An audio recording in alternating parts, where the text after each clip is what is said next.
Fala, galera!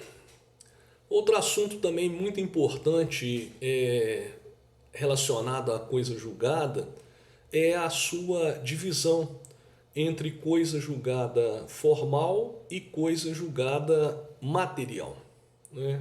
Os senhores têm conhecimento disso, né? O legislador brasileiro ele fez uma distinção entre o julgamento sem análise do mérito e o julgamento com a análise do mérito.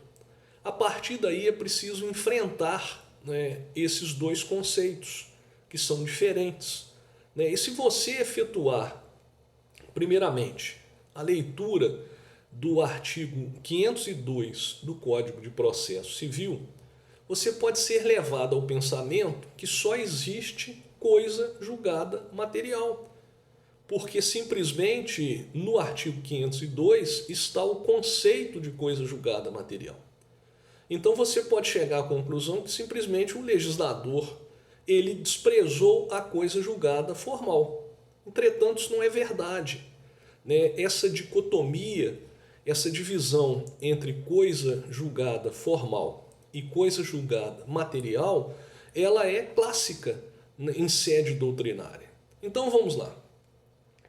Quando a imutabilidade daquilo que foi decidido se projeta somente dentro do processo em que a sentença terminativa foi proferida, nós estamos diante do que, em sede doutrinária, se denomina coisa julgada formal.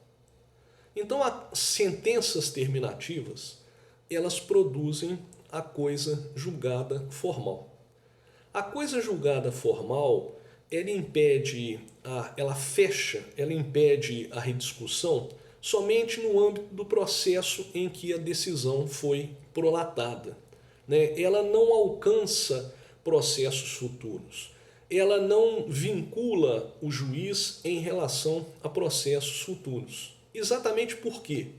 Porque uma sentença terminativa, ou melhor dizendo, na sentença terminativa, a questão de fundo ela não foi enfrentada.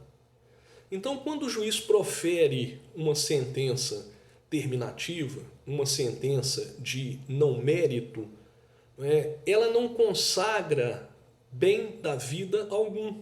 Então, ela não cumpre o escopo da jurisdição, né? Simplesmente ela é uma sentença meramente formal, denunciando a existência de uma patologia de ordem processual. Então essa sentença ela vai produzir apenas a coisa julgada formal. Ela vai impedir o reexame do assunto, a discussão do assunto, somente no interior daquele processo em que ela foi proferida. Então as sentenças terminativas elas geram uma eficácia panprocessual, né?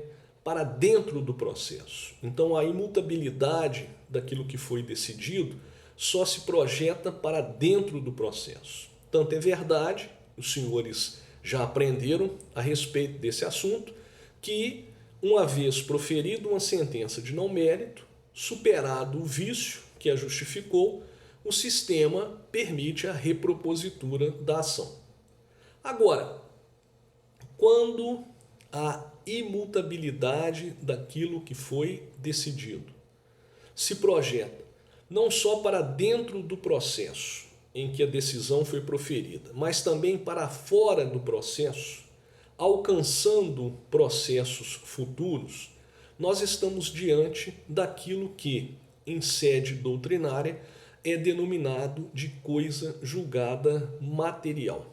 Então a coisa julgada material, ela impede, né, o reexame do assunto, a rediscussão daquilo que foi decidido com base nos mesmos argumentos, com base nos mesmos fundamentos, não só no processo em que a sentença de mérito foi lançada, como também em qualquer outro processo futuro. Então a coisa julgada material, ela gera uma eficácia panprocessual, para fora do processo, né? Ela vincula, né, não só o juiz que proferiu a decisão, como também outros juízes. Ela alcança não só aquele processo em que a sentença foi proferida, mas também processos futuros. Então, ocorrendo a coisa julgada material, né, jamais se poderá rediscutir entre as mesmas partes aquele direito que foi declarado na sentença, que foi objeto de reconhecimento pela sentença. Então, basicamente, essa é a divisão, né, entre coisa julgada formal e coisa julgada material.